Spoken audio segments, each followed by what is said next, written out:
Did you go to Mass recently and were bothered by your experience?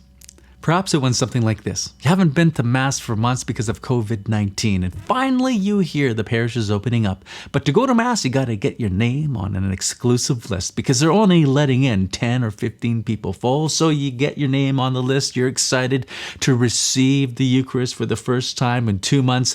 You go to Mass and you're kind of all of a sudden put off because of everything is just a little different. There's no more holy water. The priest is wearing a mask. Sections are roped off. You can't sit in your favorite pew. You can't shake the hand of the person beside you. You're being asked to receive Jesus in the Eucharist in a kind of an unusual manner. And you leave Mass maybe bothered, put off, confused, maybe angry. And if that's your experience, I just want to say, welcome to the club. I was at Mass for the first time last week, first time in many months, 2 months. And it wasn't a great experience, to tell you the truth. It was just, all of this kind of threw me off. A couple things I want to say. One, it's not your pastor's fault, right? Because he's just following the directives of the bishop. So the bishop has evaluated the situation in your diocese and come up with guidelines to prevent the spread of COVID-19. And so your priest is just following what he's been told. So let your priest off the hook. If you don't like what's going on, it's not his fault. It's the bishop's. Now, this video is not about evaluating the bishop's response because the guidelines the bishops have given are really all over the board.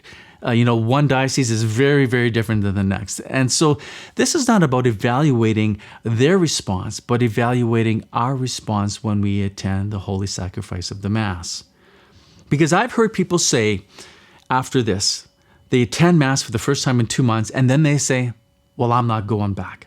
And the reasons they give is because, well, I can't receive the Eucharist when I'm on my knees and then on the tongue, so I'm not going back.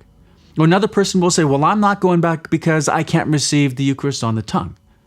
Another person will say, well, I'm not going back because we can't sing anymore, and so I can't express my desire within my heart with the song, so I'm not going back. Another person will say, I'm not going back for those reasons. The reasons I'm not going back is because I can't shake the hand of the person beside me. I don't feel part of the worshiping community. All the social distancing is so impersonal.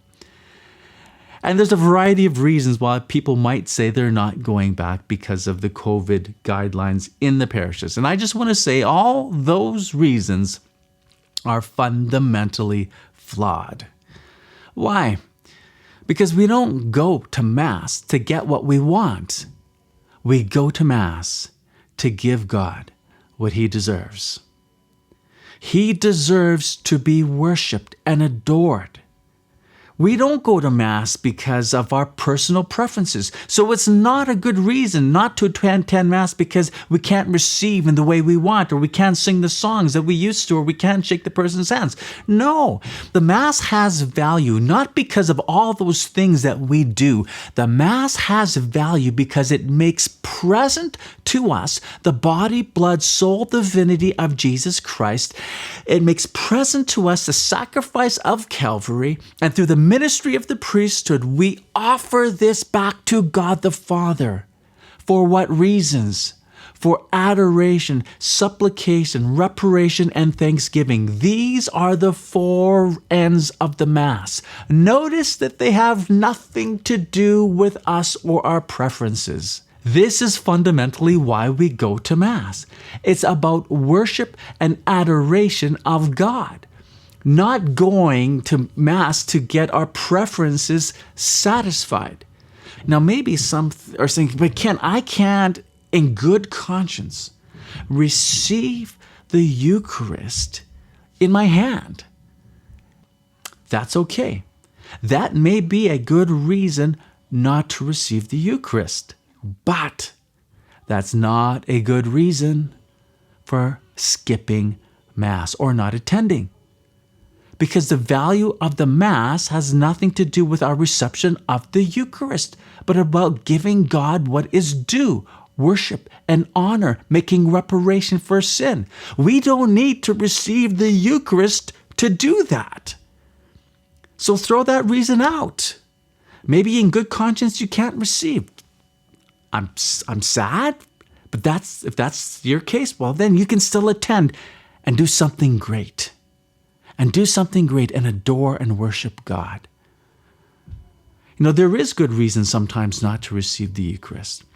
You know, that might be one.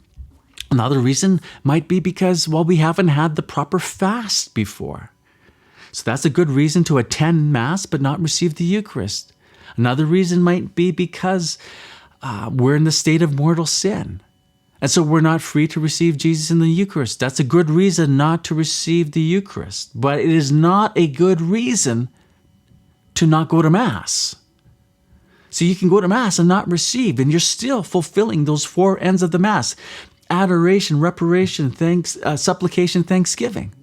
So sometimes there is good reasons not to receive the Eucharist, but those reasons aren't good to keep us away from the Mass, because the Mass is there to worship and adore our Lord. Now, it is exceedingly beneficial to receive the Eucharist, yes.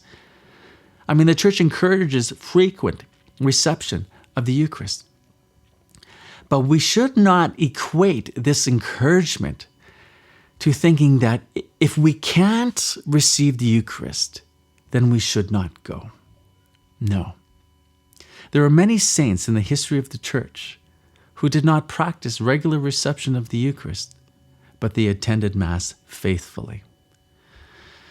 So, my friends, if you're sitting there and you do not like what you've experienced, I just want to say, that's okay. It's not about us. It's about God. And I would encourage you, as soon as you can, go attend the holy sacrifice of the Mass, not because of what you get from it, because this is what is due to our Lord. Adoration, reparation, thanksgiving, supplication. My name is Ken Uzinski from CatholicSpeaker.com. Thanks for watching.